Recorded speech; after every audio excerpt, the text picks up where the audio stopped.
Ministro, muchas gracias por tu tiempo y por estar acá con toda la audiencia de Bloomberg Línea. Muchas gracias a vos, Francisco, por este tiempo, así que un placer que nos hayas venido a visitar. Bueno, la primera pregunta que tengo es más bien de color. ¿Cómo sigue la relación con Elon Musk, con el equipo de Doge? Me gustaría saber si fluyó esa relación desde entonces y si hay diálogo. Yo nunca hablé con Elon Musk, sí habló el presidente en varias ocasiones. Siempre cuento que mi impresión es que cuando uno lee la biografía de Elon Musk, la de Isaacson, que siempre la recomiendo, está claro que Elon Musk tenía una fijación con el tema de la desregulación, en particular por sus operaciones en SpaceX, ¿no? Que es una actividad, digamos, muy regulada. Y creo que a partir de las conversaciones con Javier, donde Javier le contó lo que estábamos haciendo en este ministerio, creo que él ahí como, esto es una especulación mía, pero creo que conectó con la posibilidad de que sea desde el gobierno se pueda impulsar esa agenda de regulación. Así que en algún sentido muy, muy modesto, quizás fuimos a la inspiración de eso.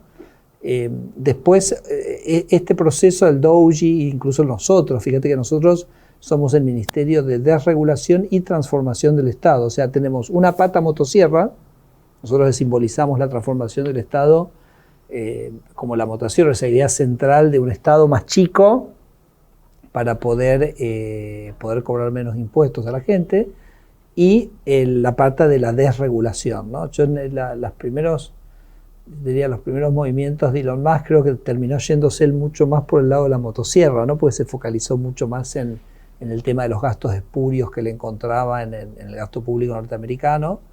Pero bueno, me parece que sí somos en algún sentido primos hermanos, así que siempre es complicado tenerlo a Elon Musk en la misma línea de negocio en la que uno está, ¿no? Porque es una persona tan absolutamente extraordinaria, pero así que bueno, nosotros aprendiendo mucho también de lo que hacen ellos.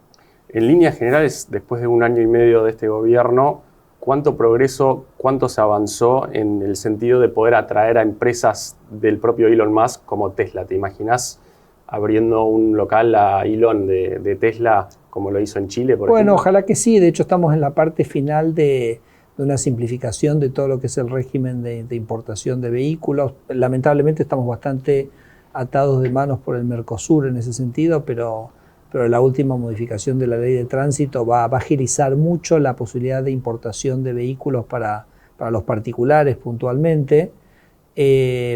Algunas empresas de Elon Musk tuvieron una participación ya importante en el proceso de cambio en Argentina. Una puntualmente que creo que la tendrás muy presente vos también, es la irrupción de Starlink en el mercado. Nosotros en el DNU 70 una de las cosas que hicimos fue la liberación de la internet satelital. Argentina es un país obvio para Starlink, porque es un país con muy baja densidad y grandes extensiones, entonces no es económico andar tirando fibra óptica por todos lados. Y bueno, esas cosas sorprendentes que a veces te da... A ver, sorprendentes. Obviamente siempre hay intereses que están por detrás, pero es como increíble que Argentina tenía esa actividad vedada y eso hay una respuesta muy grande de Elon Musk en ese sentido. Total, Francisco, que en Ciudad de Buenos Aires, no sé si sabías, está saturada la capacidad de los satélites de Starlink. O sea, hoy no podés comprar más kits de conexión, pero no porque haya ninguna restricción, sino que la restricción ahora es la capacidad de oferta, ¿no? Y más que Tesla, ¿no? Una cosa que para mí sería absolutamente central, Elon Musk está trabajando con una tecnología que se llama de satélite a celular, es decir, que vos el celular lo puedas, digamos, trabajar directamente con el celular, y eso para Argentina también sería extraordinario porque hoy nuestra red de celulares no tiene cobertura completa del territorio nacional, así que eso... Ojalá eso llegue y muy pronto. Contador que tenés ahí en tu oficina marca 53 días que les quedan de facultades delegadas del Congreso para avanzar con estas reformas. ¿Buscan renovar esas facultades delegadas, el plazo que tienen? No, siempre la idea fue no renovarlas porque yo necesitaba que mi equipo estuviera muy consciente del tiempo que teníamos y todo lo que podemos hacer por facultades delegadas, cuando venzan esos 53 días, va a estar hecho. Yo puse estos relojes acá en mi oficina para que mi equipo estuviera consciente, ¿no? de que ese tiempo. A mí me parece que El Congreso nos dio un año, fue un tiempo muy generoso, creo que ya lo hemos usado como ningún gobierno de la democracia lo ha usado. Y me parece que nada, teníamos que tener el trabajo listo en esa semana. Puntualmente, en estos últimos 50 días, vas a ver una serie de decretos delegados donde se hace una profunda reformulación del Estado, ¿no? O sea, se van a fusionar organismos, se van a cerrar organismos, se van a, lo que nosotros llamamos centralizar, porque tenías muchos organismos que habían crecido como organismos descentralizados y entonces tienen como una autonomía financiera que los había llevado a una proliferación de trámites burocráticos con el solo fin de recaudar, ¿no? Entonces, eso en los próximos 50 días vas a ver un movimiento bastante importante. O sea, digamos, estos últimos 50 días van a ser bastante interesantes en el uso de las facultades delegadas. Y te puedo preguntar por las 2 o 3 máximas prioridades que digas, acá se podría aumentar muchísimo la productividad, la competitividad del sector privado. Me parece que es una pregunta absolutamente válida. Para estos 60 días, ¿no? Bueno, no, yo diría que para estos 60 días en facultades delegadas lo que vamos a estar haciendo es esta serie de decretos que nos van a permitir seguir con la motosierra, porque en realidad la delegación que nos dio el Congreso tiene mucho más que ver con la motosierra que con la desregulación. O sea, el Congreso lo que nos dijo es, si vos encontrás actividades del Estado que consideras que son innecesarias, las puedes eliminar, aun cuando esa competencia fuera, o esa obligación del Estado se hubiera dado originalmente por ley. Entonces, yo diría que de acá a estos 50 días vamos a terminar de usar las facultades delegadas para terminar esa tarea de racionalización del gasto. Por supuesto, es una tarea que después continúa permanentemente, ¿no? Pero... Y la continuidad depende del caudal de votos que consigan en octubre. Bueno, justamente eso iba. Después, en función del caudal de votos que nosotros obtengamos, se abre otra ventana, que es la de la reformulación de leyes para la cual no teníamos facultades delegadas. Entonces, yo creo que Argentina va, seguramente después vamos a hablar un rato del contexto macro de Argentina, de dónde estamos y qué vemos, pero voy anticipándote que nosotros vemos una Argentina convergiendo muy rápido, yo creo que mucho más rápido probablemente que ninguno de los analistas de mercado que nos está escuchando piensa, o te diría que la mayoría de los argentinos piensa, vamos a converger a estándares internacionales de estabilidad macroeconómica. Cuando me refiero a estándares internacionales es inflaciones como la que tienen los países desarrollados, y eso tiene, Francisco, impone una necesidad de, lo decía el otro día el presidente, de un pequeño cambio en la estructura contractual de la economía. Es decir, ya es una economía que no tiene inflación, entonces la inflación es una aberración, es un impuesto a los pobres, destruye el sistema financiero, pero por ejemplo en el mercado laboral permite cierta flexibilidad, porque cuando uno tiene que hacer como un acomodamiento de salarios, viste que siempre se dice que los precios van por el ascensor y los salarios van por la escalera, y entonces como que la inflación te ayuda a hacer esos acomodamientos. Cuando la inflación desaparezca de Argentina, como lo que te decía, pienso que se va a dar incluso antes de lo que la gente piensa, nos va a obligar a replantearnos todas las rigideces que tiene nuestro mercado laboral, y me parece que eso sí nos va a requerir ir al Congreso y tener una discusión, ¿no? Entonces, me parece absolutamente importante esto que estás marcando, que, bueno, nosotros tenemos una agenda hasta octubre, y me parece que después de octubre el presidente va a volver a la carga con el Congreso, como hicimos con la ley bases al comienzo de la gestión. Te diría siguiendo los lineamientos de lo que él llamó el Pacto de Mayo, no sé si te acordás del año pasado. Entonces acordate, ahí hablaba de la reforma laboral, hablaba del otro tema central que yo creo que es fundamental para Argentina, que es el de la apertura económica. La apertura es importantísimo para que Argentina haga un upgrade de su estructura productiva. Creo que tiene un potencial en una economía abierta, Argentina tiene un potencial enorme. Él hablaba ahí de una reforma tributaria, hablaba de una reforma previsional, en fin, digamos, esos temas más de fondo que bueno, me parece que para eso estamos pidiendo nosotros también el apoyo en las elecciones, tanto las locales como las que después vengan para el Congreso en octubre. El mercado se anticipa, como bien sabrás, por tus diferentes pasos por la administración pública, Y por más que la convergencia a niveles de estabilidad macro se dé más rápido que lo que el mercado piensa, la pregunta que ya se está empezando a hacer es la durabilidad de las reformas que incluso consigan hacer, ¿no? ¿Qué le dice a la gente que en 2027 no venga alguien que... Claro, te digo un par de cosas respecto de eso, ¿no? Primero, lo primero que te digo es que estamos muy tranquilos. O sea, nosotros tenemos una tarea. El presidente nos dice a los ministros, miren, acá tenemos la tarea de bajar el tamaño del Estado, bajar los impuestos, dar libertad económica, consolidar la seguridad. Y el presidente nos dice, ustedes no se fijen en nada, no se fijen ni en el dólar, ni en el riesgo país. Ustedes tienen que hacer esa tarea. Hagan esa tarea y si esa tarea está bien hecha, los resultados van a estar. Entonces, y lo mismo ocurre con el tema de inversiones. Nosotros entendemos que el que está mirando a Argentina para una inversión real, incluso para comprar un bono, dice, bueno, a ver, acá yo tengo un alumno que fue el peor alumno de la clase durante 50 años, o sea... Hay una frase famosa de Twitter que es Argentina es siempre un trade, nunca es una inversión de largo plazo. Claro, ok. Bueno, Argentina es un país que endiosó la trampa, o sea, cuando Maradona le mete el gol a Inglaterra, nosotros dijimos, eso no fue un acto que fue ilícito, fue violar las reglas de juego. Dijimos, fue la mano de Dios, o sea, entonces, bueno, ahora ves que el alumno el último año y medio se puso a estudiar. Fue a casa, hace los deberes, entrega las tareas, tiene superávit fiscal, tiene la política monetaria ordenada.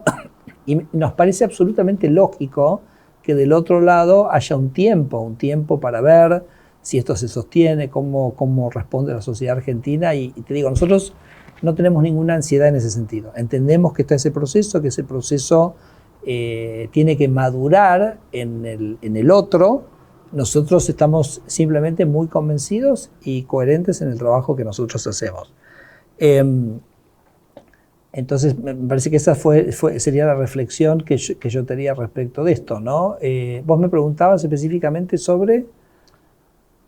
Sí, las reformas pueden durar en el tiempo. Perfecto. Entonces, ¿cómo puede durar en el tiempo? Entonces, para eso yo cuento una historia. Digo que Argentina en estos 50 años se construyó su propio, la figura que uso es que se construyó su propio triángulo de las Bermudas. O sea, se atrapó en una trampa propia. Ahora, esa trampa, ¿quién la construyó? La construyeron distintos elementos de la sociedad.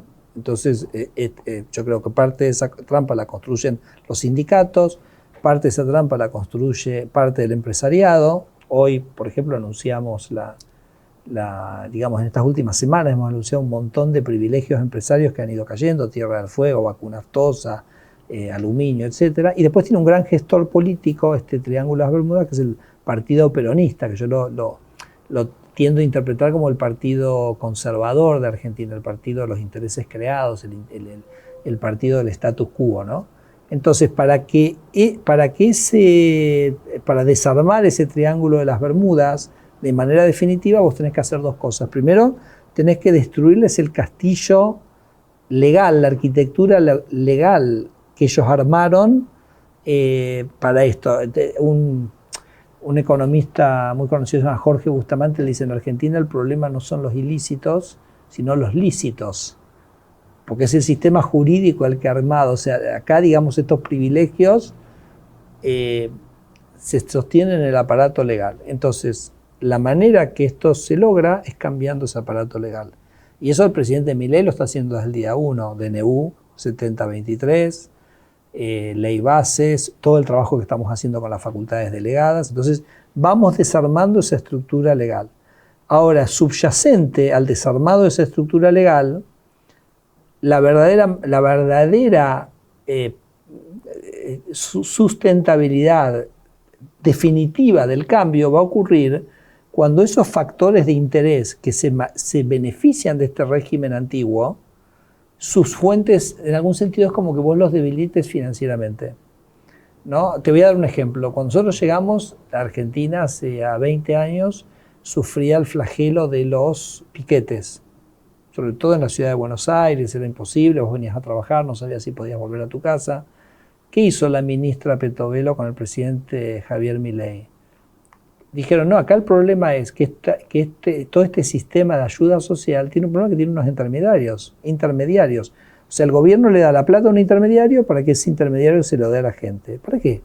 yo le voy a dar el dinero directamente a la gente. Entonces los desfinanció a esos intermediarios. Y esos intermediarios eran justamente los que organizaban los piquetes de alguna manera para extorsionar al gobierno o convencer al gobierno que necesitaban más recursos para controlar los piquetes, pero ellos mismos lo armaban a los piquetes. Cuando la ministra Petovelo elimina esa intermediación, ¿qué pasó?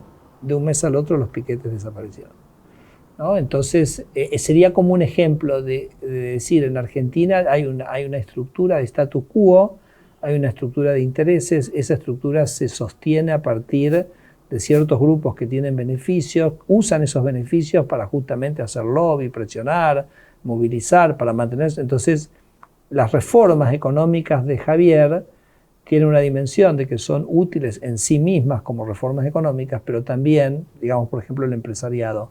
Si vos metes competencia, le diluís las rentas esas extraordinarias y entonces les diluís la capacidad de lobby a favor de ese régimen, ¿no? Entonces, yo le digo a mi familia, yo el día que voy a dormir tranquilo de que estas reformas son estructurales y son permanentes fue el día que hayamos logrado desarmar la estructura económica de aquellos que quieren volver, digamos, a esa Argentina de 50 años, que Javier la llama el modelo de las castas, y que Javier apropiadamente dice que es el modelo empobrecedor de las castas, porque este modelo arrancó al fin de los años 60, cuando Argentina tenía 5% de pobres, y él recibió un gobierno con 50% de pobres. Las reglas básicas, de todas formas, y el consenso entre la oposición y el gobierno es algo que sí sucede en los dos países con menor riesgo país de Latinoamérica, o de los más bajos, que son Uruguay y Chile. Hay cosas de la política económica que no se tocan década tras década. ¿Eso no es un déficit en la concepción de la política de este gobierno? Bueno, por eso el presidente él dice que la parte más importante de su agenda y el mayor tiempo se lo dedica a lo que se llama la batalla cultural, la batalla de explicarle a la sociedad por qué necesitamos equilibrio fiscal. Recién se acaba de anunciar el superávit fiscal de abril y el presidente lo celebra, ¿no? Entonces es un presidente celebrando el superávit fiscal, el orden fiscal. Entonces me parece que bueno, eso es parte de la tarea. Parte de la tarea es explicarle a los argentinos que el kirchnerismo era el ajuste, que el alto gasto público era el ajuste, porque si vos tenés mucho gasto público tenés que cobrar mucho impuesto. Entonces el gasto público alto es el ajuste para la gente para financiar la política, y el gasto público chico es justamente el ajuste de la política para devolver los recursos a la gente. Porque vos fíjate qué increíbles que son el kirchnerismo, que ellos tratan de convencerte que bajar el gasto público es en contra de la gente. No, bajar el gasto público justamente me permite a mí bajarle los impuestos y es devolverle los recursos a la gente, ¿no? Así que bueno, eso es parte de la batalla que encara el presidente. Me parece somos muy afortunados de un presidente que está dispuesto a dar esa batalla cultural. Está dispuesto a dar ese debate, es una persona muy frontal, es una persona que da el debate de manera pública, ¿vale? Sus ideas están ahí para que toda la sociedad evalúe eso, y me parece que sí, me parece que ojalá cuando él termine su segundo mandato ya haya una conciencia en Argentina mucho más fuerte sobre la necesidad de estas cosas. ¿Y un consenso?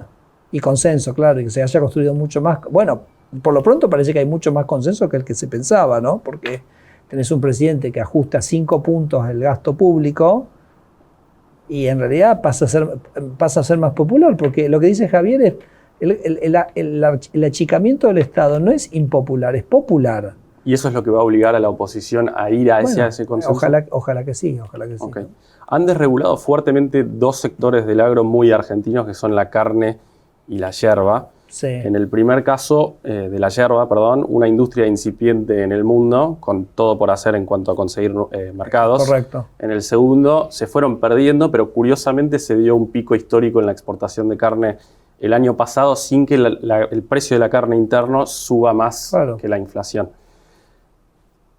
Es que son complementarios. Cuanto vos más exportás, dado que los cortes que se consumen afuera no son exactamente los mismos que se consumen adentro, entonces un mercado de exportación vibrante en realidad genera un mayor excedente de cortes para el mercado local. Entonces lo que hizo Moreno de prohibir la exportación fue realmente criminal, verdaderamente, y nos terminó depletando el stock y encareciendo la carne, ¿no? La pregunta completa era si te imaginás a Argentina llegando a ser, no líder, porque Brasil tiene otras dimensiones, pero acercándose a Brasil como jugador importante en el mercado de la carne y de la yerba. Definitivamente lo espero.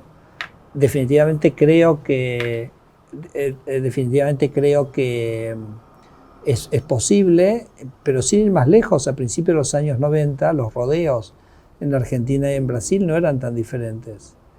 Y hoy Brasil tiene varias veces lo que tiene Argentina. Entonces, me parece que nosotros a la industria ganadera le hemos prohibido exportar. O sea, es digamos como inconcebible las cosas que hemos hecho. Bueno, puntualmente en estos días yo anunciaba un cambio que también me parece que es importante para los inversores que lo vean, porque yo creo que manifiesta un gobierno con verdadera vocación de cambio, ¿no? El ejemplo puntual del que te hablaba era de las vacunas de lactosa, que es un insumo de la ganadería. Para que tengas una idea, el precio de la vacuna en Argentina es $1.20 aproximadamente. En Paraguay esa vacuna se vende en 35 centavos de dólar, ¿no? Estamos hablando de casi 100 millones de dosis. Así que 2 dosis, o sea, imagínate el ahorro que estamos planteando para el productor ganadero, que después se va a transferir a un ahorro en el precio de la carne por baja de costos. Así que me parece que haciendo las cosas bien, Argentina tiene mucho potencial. En yerba es increíble, porque yo siempre digo, me dice la industria yerbatera, el 96% de las familias argentinas consumen yerba. O sea, pocas industrias tienen, digamos, esa capilaridad, ¿no? Entonces tenés todo el mundo para conquistar. No puede ser que en una sociedad vos puedas convencer al 96% y además lo tenés a Colapinto y a Leo Messi tomando mate, a Griezmann. Entonces me parece que yo creo que la industria yerbatera estaba muy encapsulada en como yo llamo, su bola de cristal, mira hacia adentro, y ese mirar hacia adentro te impide mirar hacia afuera, ¿no? Nosotros desregulamos eso.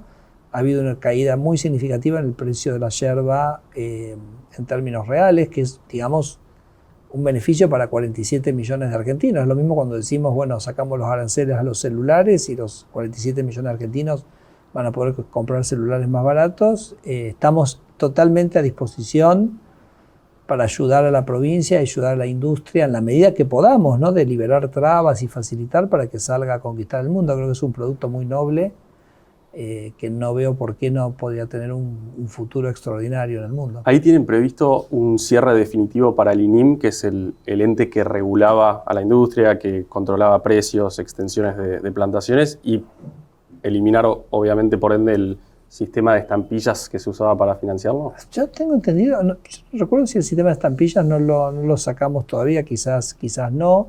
La estampilla está asociada a un impuesto que no podemos sacarlo sin ir al Congreso. En el DNU 70 nosotros habíamos planteado la eliminación del INIM, pero en la práctica, digamos, la regulación se ha logrado porque el INIM dejó de fijar el precio, entonces dejó el precio libre, y a su vez hemos eliminado las restricciones a la producción. Pues sabés que estaba prohibido plantar yerbales, entonces un propio país que se impide crecer, ¿no? Me parece que esas son como distorsiones que tenemos que ir erradicando. Hablaste del tema de Tierra del Fuego. Esta semana el CEO de Newsan en IAF habló de la posibilidad de tener que acudir a despidos porque no va a ser posible producir celulares en la Argentina. ¿Ves que esté contenido el riesgo de un salto en el desempleo por estos cambios o es parte del dolor necesario? Estamos hablando de 2.000 personas, de una masa laboral de 6,5 millones de personas, o sea, no... Pero además, al contrario, esto va a crear muchísimos empleos porque cuando la gente gasta menos por el celular, en vez de gastar, digamos, 1,5 millones, gastas 1 millón, te quedan 500.000 en el bolsillo, ¿correcto? Que antes iba a financiar esa industria. Entonces, ¿qué hace la gente con esos 500.000? Lo sale a gastar en otra cosa. Y ese gasto, entonces, crea empleo en muchísimos otros lugares. Entonces, si vos haces una estimación de cuál es la creación neta de empleo por un achicamiento del régimen de Tierra del Fuego, el país en su conjunto va a tener mucho más empleo, porque el empleo que crea los recursos excedentes que la gente va a tener porque no tiene que pagar el celular tan caro, son mucho más empleos que los de la industria electrónica, porque es una industria poco mano de obra intensiva eso. Así que vos tenés muchísima creación de empleo. Pero lo otro es que a mí me parece que Tierra del Fuego es una economía con un potencial. O sea, no hay ningún motivo por el cual Tierra del Fuego en pocos años no pudiera tener los niveles de ingreso de un país europeo. O sea, tiene reservas de gas para ser un polo petroquímico de clase mundial. Ahora, Tierra del Fuego, por ejemplo, no se asoció al RIGI. Pregunta, bueno, tiene todos los recursos para ser una potencia pesquera, tiene todos los recursos para ser una potencia en acuicultura. La provincia prohibió la acuicultura, o sea, como hablábamos de la yerba, ¿no? Vamos de punta a punta del país. Prohibido plantar yerba, prohibido hacer salmones. Chile exporta 6.000 millones de dólares de salmones, la industria que contrata 70.000 personas. Me estabas hablando, Newsom habla de 2.000 personas. Entonces, ¿de qué estamos hablando? Y ni hablar que Tierra del Fuego es un lugar único en el mundo por su ubicación geográfica y por las bellezas geográficas que tiene y su cercanía a la Antártida. Entonces la industria turística de Tierra del Fuego tendría que ser superior a la que tiene Nueva Zelanda. Además está en usos horarios mucho más amigables, ¿no?, para el público europeo, y está mucho más cerca de Europa y de Estados Unidos que Nueva Zelanda, ¿no? Ahí, hablando de turismo puntualmente, bueno, Mirgor está construyendo un hotel, está planeando la construcción de un puerto para los cruceros y se está diversificando más allá, quizá anticipándose a estos cambios. Sí. Pero nosotros en Bloomberg Línea hicimos una nota hace unos meses que hablaba de que los precios del turismo en la Patagonia Argentina pueden ser hasta 5 veces más caro que en Suiza, en el ejemplo de visitar un glaciar, por ejemplo. Claro. ¿Por qué se da esa situación? Bueno, ¿tiene que ver con el tipo de cambio, con los impuestos? No se da para esperar una cosa que hablábamos al principio. Vos tenés estos organismos descentralizados. Estos organismos descentralizados quieren como autofinanciarse. Entonces, por ejemplo, Parques Nacionales lo que había hecho es decir, bueno, transformo el parque público en una concesión privada para un monopolio. El caso más emblemático es las caminatas en el glaciar Perito Moreno. Parques Nacionales lo tenía habilitado una sola empresa. Entonces esa sola empresa cobraba una fortuna. $500. $400, claro. O sea, vos imagínate, una familia, 4 personas, tienen que hacer un paseo a la tarde, $2.000. ¿Te das cuenta que no tiene absolutamente ningún sentido? Vimos un equivalente en Suiza que era menos de 100. No, pero no tiene absolutamente ningún sentido. O sea, vos podés hoy vacacionar en Japón 2 semanas, 2 personas y no gastan $2.000, ¿entiendes? Entonces, decir que una familia de 4 en un paseo de 3-4 horas van a gastar $2.000, no existe en el mundo. Pero eso existe por esa mala práctica del Estado de decir, en vez de que la empresa que quiera pueda ofrecer ese servicio turístico, haya competencia, los precios caigan, el Parque Nacional, en su afán de conseguir recursos, daba ese monopolio y en cierto sentido compartía esa renta monopólica. Eso, igual, déjame decirte, Francisco, hace más o menos un mes y medio lo modificamos. O sea, cambiamos enteramente el régimen de parques nacionales, abrimos la explotación turística de manera competitiva y por consiguiente entendemos que esos precios tendrían rápidamente que ir a la baja, ¿no? Pero bueno, todas las industrias tienen que adecuarse a ser más competitivas, pero la materia prima que vos tenés para generar la atracción de flujos está ahí. Luciano Laspina estuvo en IAEF, dijo que es tu amigo, pero deslizó una crítica hacia el gobierno que tiene que ver con el tipo de cambio. Dijo que estaba cayendo más rápido que la velocidad de las reformas y que el aumento de la productividad en sectores exportadores. La UIA también viene señalando algunas dificultades por la carga impositiva que sigue vigente.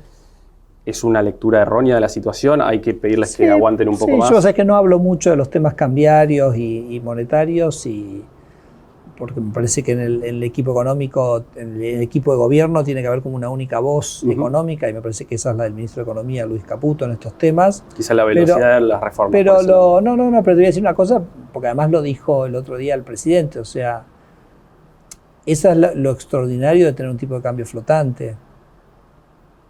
O sea, cuando vos tenés un tipo de flotante, es el mercado el que te está diciendo cuál es el tipo de cambio, ¿no? Y se da una cosa que Argentina va a un shock de exportador muy, muy genuino, muy real, que no solo va a tener por un lado el complejo de energía, Vaca Muerta, que ya conocemos, sino que después se va, digamos, a extender en un shock de la minería. Y entonces las sociedades que generan un aumento en su oferta de bienes transables, bueno, tienden a tener un proceso de apreciación del tipo de cambio real, ¿no? A ver, es Japón. Japón en la segunda mitad del siglo XX generó un boom exportador y, bueno, y el yen se fue fortaleciendo. Es como una cosa lógica y es una cosa sana y es una cosa que viene por los buenos motivos, ¿no? Esto no es una apreciación que se produce quizás por una especulación financiera, el famoso carry trade o cosas por el estilo. Esto es básicamente, en todo caso, Argentina va a un proceso de apreciación real de salarios en dólares más altos porque se convirtió en una economía que, al empezar a defender el presidente Milei los derechos de propiedad, generó un boom de exportación en ciertos recursos y generó. A mí me parece que es bueno que Argentina tenga salarios en dólares. Me parece que es bueno que Argentina sea un país rico y no que Argentina sea un país pobre, ¿no? Entonces, no veo siquiera dónde está el problema en algún punto. Bueno, el propio presidente mencionó el tema de las reformas y el ajuste en curso, los cambios que está habiendo en general, el nuevo entorno de menor inflación, sin cepo, y que esa transición pueda generar ruido al punto de generar algunas quiebras, ¿no? Y estas últimas semanas vimos algunas empresas con dificultades para cumplir con sus obligaciones negociables. ¿Creen que las reformas avanzan a un ritmo prudente? No me parece, me parece muy importante clarificarlo para el que nos está escuchando. Los problemas que han tenido algunas de esas empresas no tienen nada que ver con el entorno macroeconómico, sino con apuestas puntuales que esas empresas tomaron. Por ejemplo, las empresas del sector agropecuario básicamente apostaron a una devaluación, y no se produjo. Entonces quedaron en una posición abierta con respecto a eso. Cuando se produjo la apreciación, fue un problema, ¿no? Entonces me parece que no hay que... en realidad, bueno, fueron posiciones especulativas cuando quizás no las debieran haber tomado, las que le generaron dificultades. Pero de cualquier manera sí es cierto que Argentina va, como decíamos al principio, una estabilidad macroeconómica de país desarrollado. Eso nos obliga, y creo que esto es un poco lo que insinuaba el presidente, nos obliga a volver a darle una mayor flexibilidad al mercado laboral, porque repito, te repito lo que te decía antes, ya la inflación no va a actuar como un mecanismo corrector del mercado laboral, porque en realidad la inflación ¿cómo funcionaba? Como un gran licuador de los salarios. Entonces, cuando la economía tenía que ajustar y en el contexto inflacionario, los salarios se rezagaban y el salario real se ajustaba, ¿no? Y al mismo tiempo, las empresas quizá tenían márgenes muy amplios por las dudas de que el dólar o la inflación se disparara. Sí, bueno, ¿no? pero está buenísimo que esos márgenes vayan cayendo, ¿no? Porque nosotros lo vimos sobre fin del año, justo en la transición, ¿no? En la incertidumbre que en Argentina siempre producen las transiciones. Se produjo una remarcación, o sea, la gente remarcaba pensando que el dólar iba a ser 2.000 y después el dólar quedó en 1.000. Bueno, entonces se genera un proceso de reacomodamiento de eso. Pero está buenísimo que los márgenes vayan cayendo porque márgenes más chicos son salarios reales más grandes para la gente. Así que eso también me parece que es un proceso natural que por supuesto viene porque el gobierno empieza a ofrecer y poner sobre la mesa una estabilidad económica que antes no estaba. Últimas dos preguntas, Federico, y muchas gracias por tu favor. tiempo. Puntualmente en relación a la mayor apertura a las importaciones, Sí. ¿ven un riesgo de dumping, por ejemplo, de productos chinos que pueda liquidar a algunos jugadores a una velocidad que ellos no puedan adaptarse? Mira, en un régimen de tipo de cambio flotante, cada importación genera su exportación. Porque imagínatelo por un momento, que vos cuando vos importás algo, demandás dólares, ¿correcto? O moneda extranjera para comprarlo. Entonces eso, si no hay un cambio en las exportaciones, genera un aumento en el valor de la divisa que estimula a alguien a generar una exportación. Entonces, los países que son abiertos, por eso son países que importan mucho y exportan mucho. Y cuando vos cerrás el país, en realidad, ¿qué pasa? Cuando vos cerrás el país no tenés demanda por divisas, entonces la divisa se aprecia, y entonces desincentivás las exportaciones. Entonces, al cerrar la economía estás matando las exportaciones.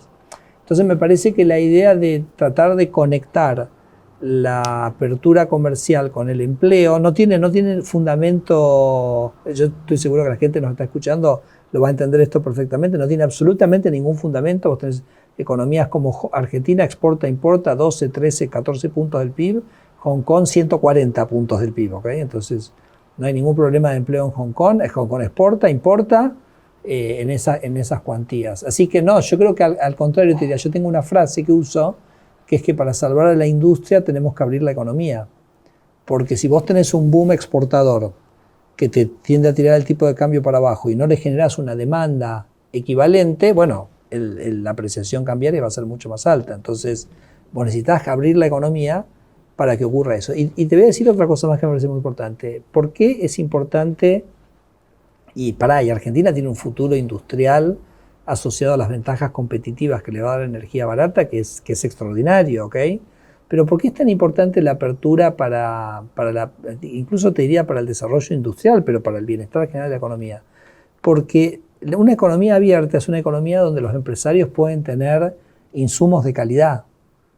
Entonces, si vos querés un proceso productivo que sea de clase mundial, vos tenés que tener insumos de clase mundial, propios e importados, porque las cadenas de valor son muy globales, ¿correcto? Entonces, Argentina nunca va a tener una industria exitosa en el mundo si no tiene una economía lo suficientemente abierta que le permita a sus productores industriales tener los insumos que necesitan para competir. A ver, lo que nos sobra es cabeza, lo que nos sobra es emprendedurismo, lo que nos sobra es iniciativa, lo que nos ha faltado es capital, porque el gobierno destruyó la macroeconomía durante muchísimos años, y básicamente estábamos viviendo en una economía muy cerrada que le hacía muy difícil a un productor industrial generar un proceso productivo competitivo, ¿no? ¿Todo eso aplica a una industria protegida por el marco del Mercosur como la automotriz? ¿Tiene vida por delante? Bueno, sí, el Mercosur en algún sentido actúa como un limitante en algunos de esos sectores, y por eso el presidente dijo en su momento, me encantaría un tratado de libre comercio con Estados Unidos, o sea, ampliar esa base. Me parece que es algo que es una discusión también pendiente que tenemos con el Mercosur.